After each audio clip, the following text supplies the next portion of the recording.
Buenas tardes, ¿cómo están ustedes? Me alegra mucho de verlos. Después de la última vez que nos encontramos en el sótano del pastor, me alegra mucho y me emociona mucho verlos a ustedes aquí, en este bonito lugar. De lo que les voy a hablar hoy es muy interesante.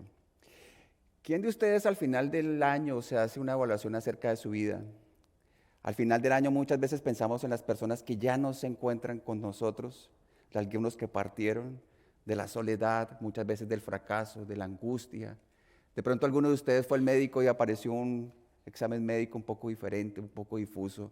Y nos cuestionamos y pensamos, Dios, mi vida, el propósito, ¿qué estamos haciendo con nuestra vida? El texto que vamos nosotros hoy a estudiar, a predicar, a enseñar, es Romanos capítulo 8, versículo 28. Vayan a sus Biblias, por favor. Lo buscamos, Romanos capítulo 8, versículo 28, y estaremos alrededor de este versículo. Dice la palabra del Señor, Romanos 8, 28, dice, y sabemos que a los que aman a Dios, todas las cosas colaboran para bien, es decir, a los que son llamados según su propósito.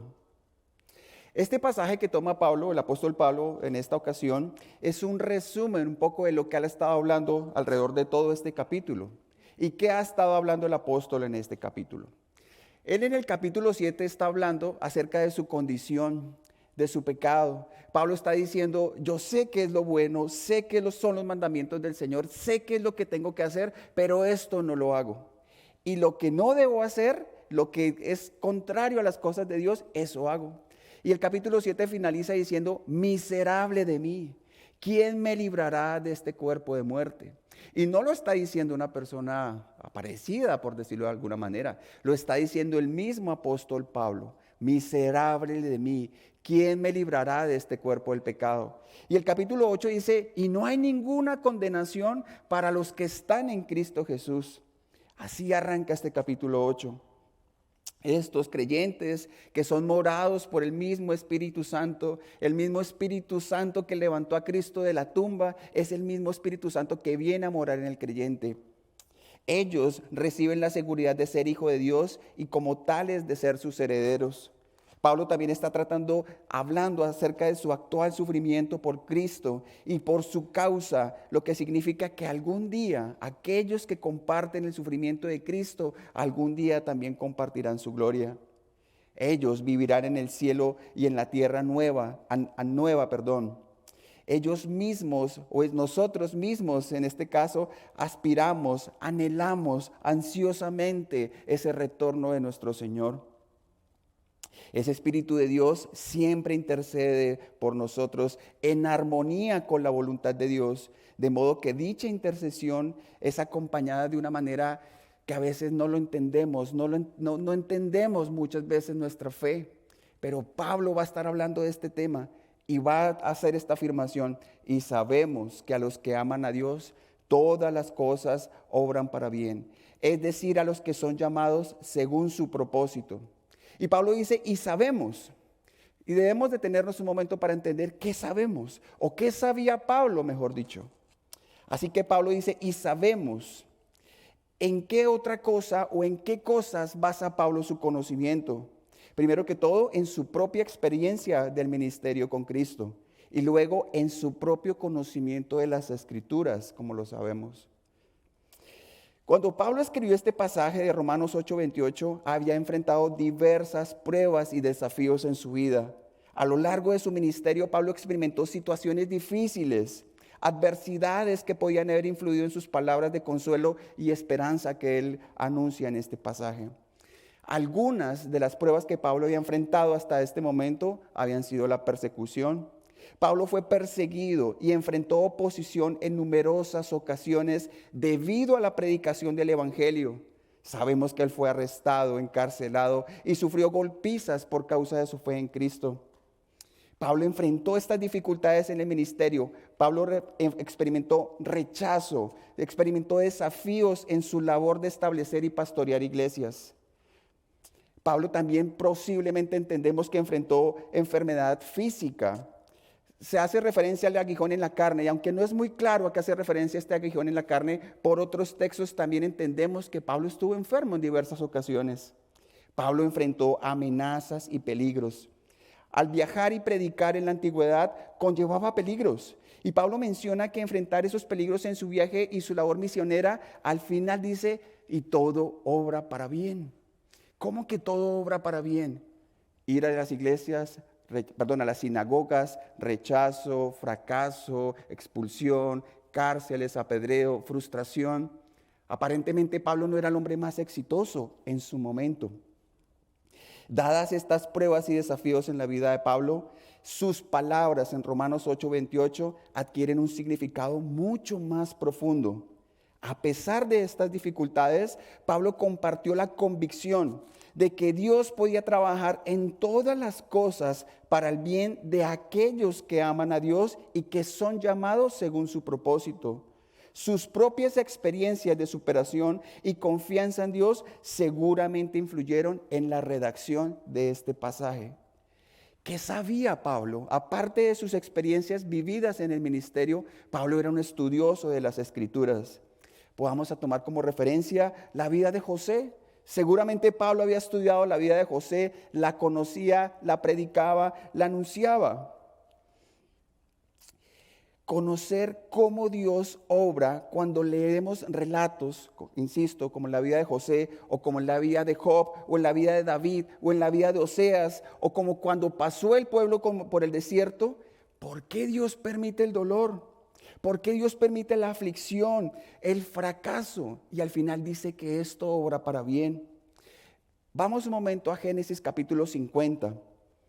Y vamos a leer un poco de lo que anuncia las Escrituras en la vida de José. Génesis capítulo 50, versículo 20. Dice José: ustedes pensaron hacerme el mal, pero Dios cambió todo para el bien, para hacer lo que hoy vemos, que es darle vida a mucha gente. Así que no tengan miedo, yo les daré de comer a ustedes y a sus hijos. Y los consoló, pues les habló con mucho cariño. El versículo 22 dice: José vivió en Egipto junto con su familia, con la familia de su padre, y llegó a la edad de 110 años. Mira algunas de las cosas que tuvo que pasar José. Él tuvo que ser vendido como esclavo. Los hermanos de José lo odiaban debido a la preferencia de su padre, a la preferencia que el padre Jacob le mostraba hacia él. Finalmente sus hermanos lo vendieron como un esclavo a los mercaderes ismaelitas, lo que lo separó de su familia y de su hogar. José también en su recorrido tuvo que enfrentar las falsas acusaciones. Mientras estaba en Egipto como esclavo en la casa de Potifar, la esposa de este hombre lo acusó falsamente de intentar seducirla, cuando él en realidad rechazó sus avances. Como resultado, José fue encarcelado injustamente. De la misma manera, el tiempo en prisión que pasó Pablo a causa de esto. José pasó un tiempo considerable en prisión debido a las falsas acusaciones en su contra. A pesar de su integridad y de su habilidad para interpretar sueños, su situación en prisión presentó un periodo de sufrimiento y de limitación para su libertad. Estamos hablando de la vida de José. Estamos hablando de lo que José tuvo que enfrentar, de lo que Jesús tuvo que vivir. Y una de esas cosas es que José fue vendido como esclavo. Luego José tuvo que enfrentar falsas acusaciones. Luego José tiene que pasar tiempo en prisión. El tiempo que pasó José en prisión fue un tiempo considerable debido a las falsas acusaciones en su contra. A pesar de su integridad y su habilidad para interpretar sueños, su situación en prisión presentó un periodo de sufrimiento y limitación para su libertad. Por otra parte, José tuvo que enfrentar el olvido por parte de los compañeros que él tuvo en prisión. Mientras él estaba en prisión, José interpretó los sueños de dos de sus compañeros, el copero y el panadero. El copero prometió recordar a José y ayudarle a recuperar su posición cuando fuera liberado. Pero después que él fue liberado, se olvidó de José durante un tiempo, lo que prolongó aún más el tiempo de encarcelamiento. Recordemos también que José tuvo que ser separado de su familia. José estaba separado de su familia durante muchos años debido a la venta de sus hermanos como esclavo y a las circunstancias que lo siguieron.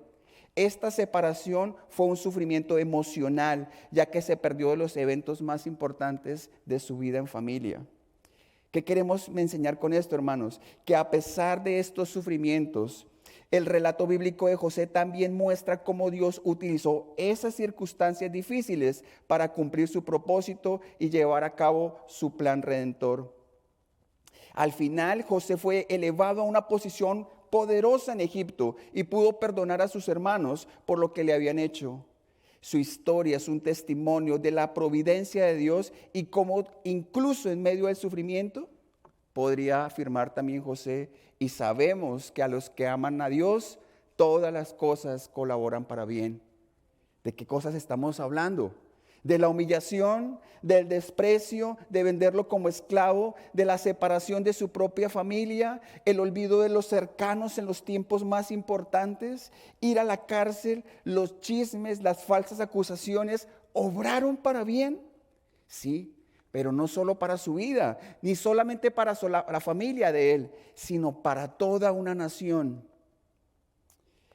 ¿Qué otras cosas nosotros podemos saber? Que no todas las cosas que ocurren en el mundo son en sí mismas buenas. Por ejemplo, el pecado. Las artimañas del diablo nunca son buenas. La creación fue sometida a una maldición por causa del pecado de Adán y Eva. Es por eso que la creación y nosotros mismos gemimos, clamamos por el pronto regreso de nuestro Señor. Pero alabado sea nuestro Señor. Tenemos un Dios, un Rey soberano que lo gobierna todo. Y eso hace que todo lo que ocurre en este mundo, todo, absolutamente todo, obre para bien. Sabemos, otro punto, es que sabemos que su soberanía en medio del dolor nos da esperanza de su gloria. Romanos capítulo 8, versículo 17.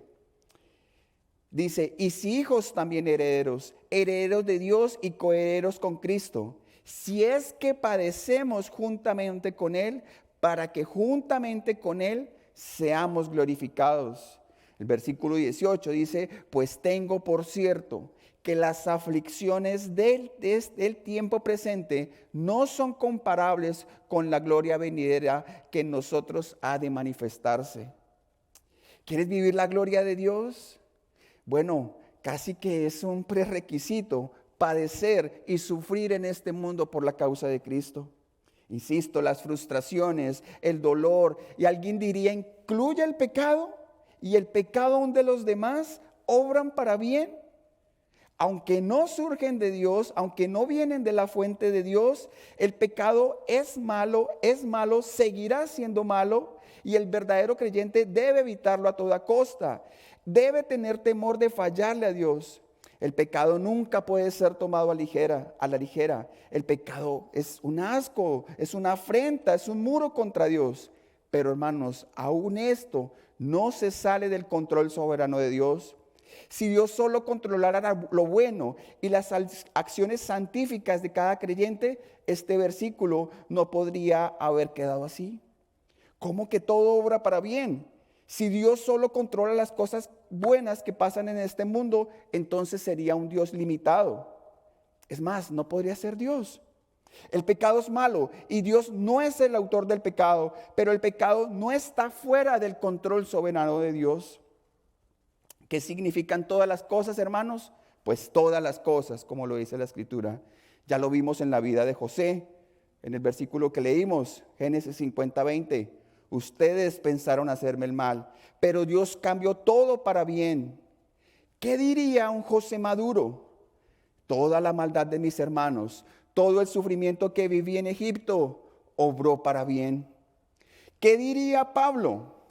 Las cárceles, las persecuciones, la enfermedad, aún mi pasado como asesino y perseguidor de la iglesia, todo obró para bien. ¿Cómo debería pensar un creyente hoy en día? Si Dios es soberano y todopoderoso y lleno de sabiduría y nos ama con un amor inmutable a tal punto de haber entregado a su mismo Hijo, el sacrificio de Cristo por sus enemigos. Si Cristo nos amó siendo sus enemigos, entonces deberíamos confiar y creer en que todo lo que Él nos permita vivir y decreta para nuestras vidas es bueno. Dios es bueno y todo lo que Él nos permite vivir es necesario, hermanos. La migraña, la sinusitis, el glaucoma, la muerte, la diabetes, las quiebras económicas, las frustraciones, obran para bien. Si eso llega a nuestra vida y nos lleva a ser más como Cristo y a glorificar su nombre, hermanos, sabemos que todo obra para bien. Es necesario, Dios lo trae y lo permite porque Él tiene un plan aún mayor que posiblemente nuestra mentalidad humana desconocemos. Pero tenemos que afirmar y entender que todo obra para bien. Sabemos, hermanos, que aún el sufrimiento y el martirio de Cristo fueron necesarios. El mismo Jesús Vamos un poco acerca del testimonio del mismo Cristo. Hechos capítulo 4, versículo 27. Hechos capítulo 4, versículo 27. Dice, porque verdaderamente se unieron en esta ciudad contra tu santo Hijo Jesús, a quien ungiste, Herodes y Poncio Pilato con los gentiles y el pueblo de Israel, versículo 28, para hacer cuanto tu mano y tu consejo habían antes determinado que sucediera. Dios, en su infinita sabiduría, permitió que se unieran contra el mismo Cristo para matarle, dice el verso. Eso lo permitió el Padre. Como dice el versículo 28, para hacer cuanto tu mano y tu consejo habían antes determinado que sucediera. El sufrimiento es necesario y el sufrimiento de Cristo era necesario. Él, siendo un Dios todopoderoso, santo, hubiese podido evitarlo. Y quizás en nuestra humanidad queremos evitarlo y evitar el sufrimiento en nuestra familia. Pero el Señor es soberano y todo obra para bien. Mateo capítulo 16, versículo 22. Mateo capítulo 16, versículo 22. Dice, entonces Pedro, tomándole aparte, comenzó a reconvenirle diciendo, Señor, ten compasión de ti, en ninguna manera esto te acontezca. Pero él volviéndose dijo a Pedro, quítate delante de mí, Satanás, me eres tropiezo, porque no pones la mira en las cosas de Dios, sino en las de los hombres. Era necesario el sacrificio, el dolor de nuestro Señor por nuestra propia salvación. Sin derramamiento de sangre no hay remisión de pecados. Hermanos, ahora bien, ¿para quién es esta promesa? Y sabemos que a los que aman a Dios, todas las cosas ayudan a bien. Esto es a los que conforme a su propósito han sido llamados. Hay dos cláusulas, hay dos requisitos, si lo podemos decir, para que esta promesa sea una realidad. Una, que amen a Dios. Y dos, que sean llamados conforme a su propósito. Hermanos, esta es una maravillosa promesa. Como lo hemos visto anteriormente, tiene estas dos cláusulas. Y es la primera vez en el texto de Romanos que describe hacia los creyentes. Creyentes son aquellos que aman a Dios. ¿Recuerdan un poco a Pedro y su falla y su restauración? Está huyendo del mandamiento, está huyendo de la voluntad de Dios y Jesucristo se le presenta y Jesús le pregunta, ¿me amas? ¿Me amas? ¿Me amas? Si es así, Pedro, cuida mi rebaño.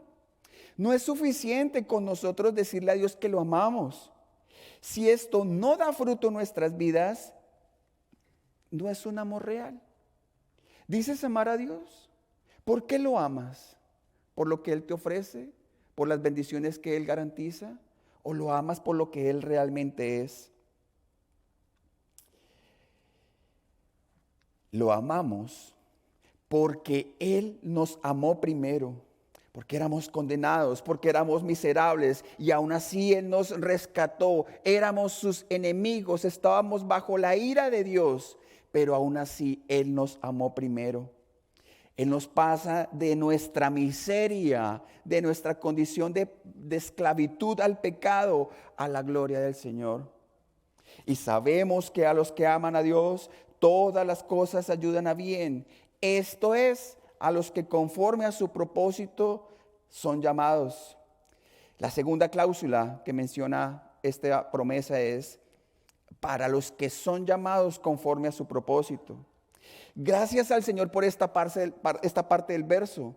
También debemos ser honestos en la primera, y es que no existe una sola persona que ame a Dios como Él merece ser amado. Un cristiano devoto debe saber que su amor por el Señor no es un amor perfecto. Nuestro amor por Dios es débil, es fluctuante, falla. Tenemos tiempos de fe, de avivamiento, de pasión, y tenemos tiempos en donde a veces no sentimos, donde no nos emocionamos en ir a la iglesia, donde los problemas nos abruman, donde posiblemente no somos fieles. Pero aún así su palabra dice que a pesar de nuestra infidelidad, Él se mantiene fiel. ¿Qué respondería un creyente? ¿Es verdad?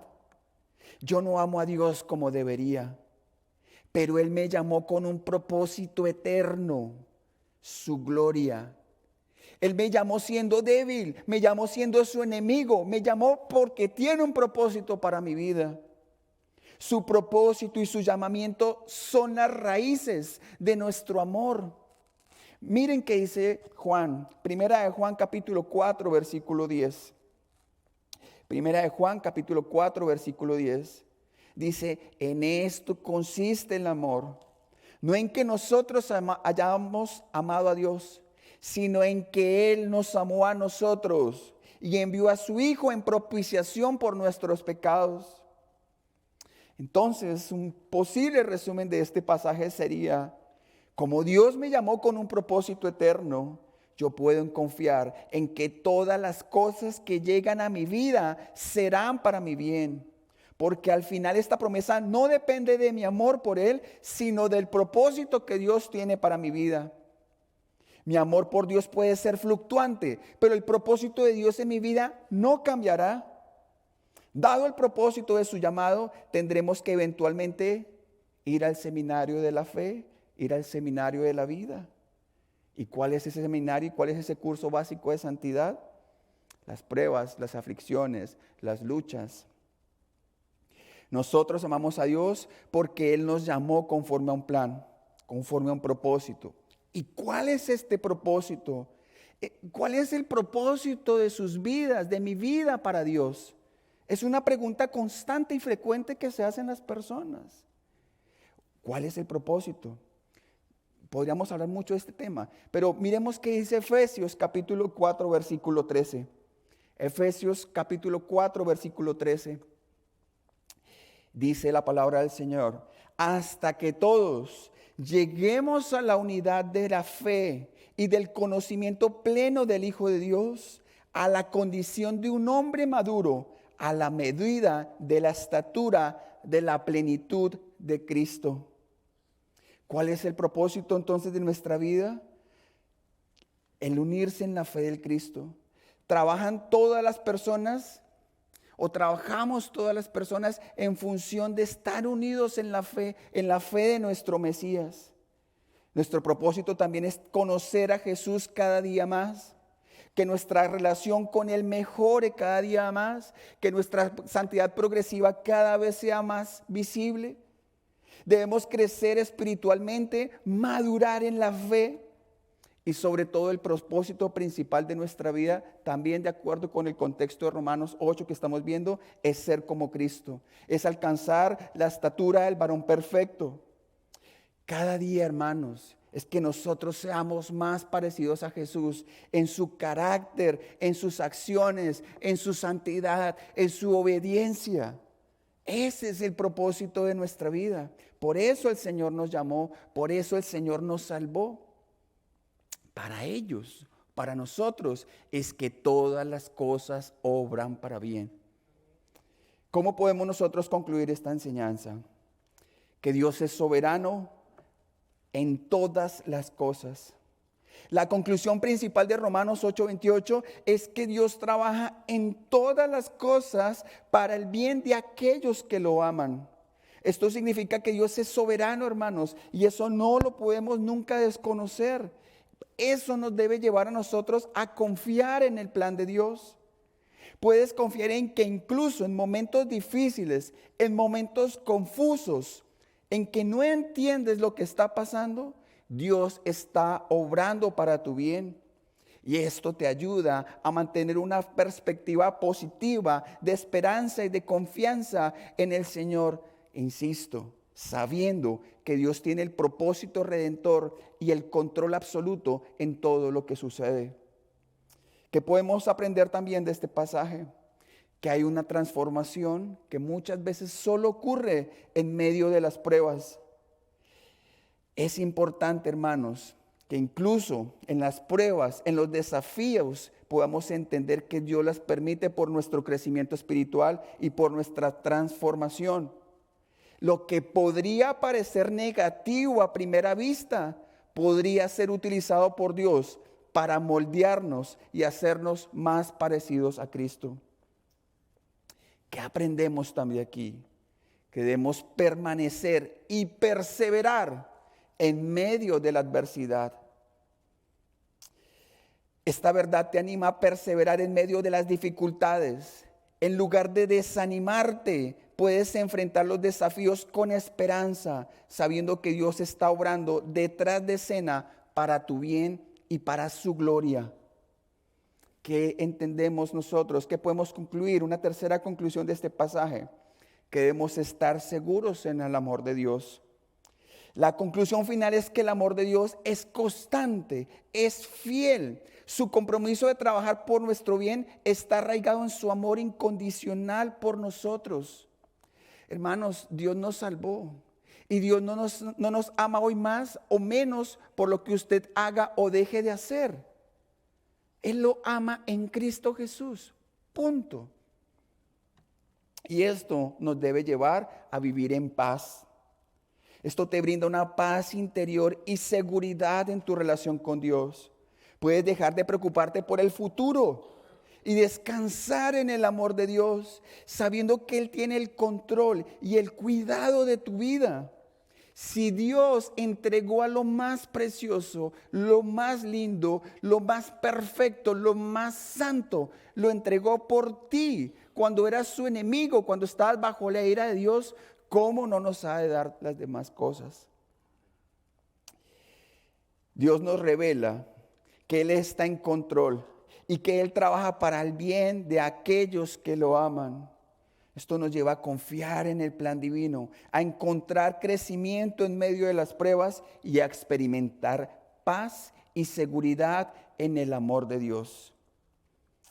Primera de Tesalonicenses 5:23. Dice la palabra del Señor. Y que el mismo Dios de paz os santifique por completo, y que todo vuestro ser, espíritu, alma y cuerpo sea preservado irreprensible para la venida de nuestro Señor Jesucristo. Hermanos, muchas veces no entendemos cosas en la vida. Muchas veces hay preguntas, hay por qué. Hay aflicciones, hay pérdidas, hay enfermedad, hay fracaso, hay rechazo, hay frustración. La vida muchas veces no se va como uno está esperando que se diera o como la planeaste. Pero el Señor en medio de todo el caos de la vida está obrando por su bien, para nuestro bien, para su gloria. Hermanos, y todo lo que Dios nos permita vivir, que glorifique su nombre, nosotros como creyentes debemos decir, bienvenido Señor, aquí estamos. Vamos a ponernos de pie y vamos a orar.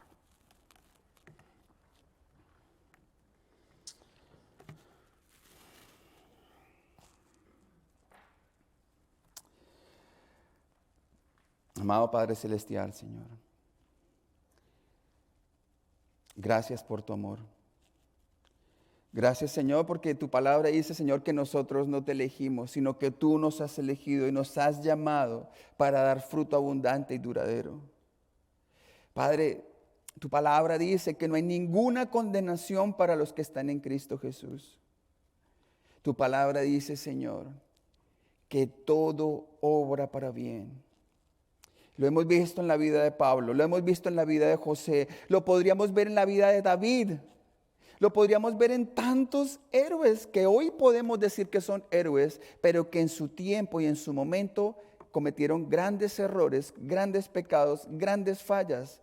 Se equivocaron, sufrieron, lucharon, fueron muertos muchas veces como mártires. Y aún tu palabra dice, y sabemos que todo obra para bien. Señor, permítenos tener esta perspectiva de vida, de confiar en tu plan soberano, en tu plan completo, en tu plan perfecto, Señor.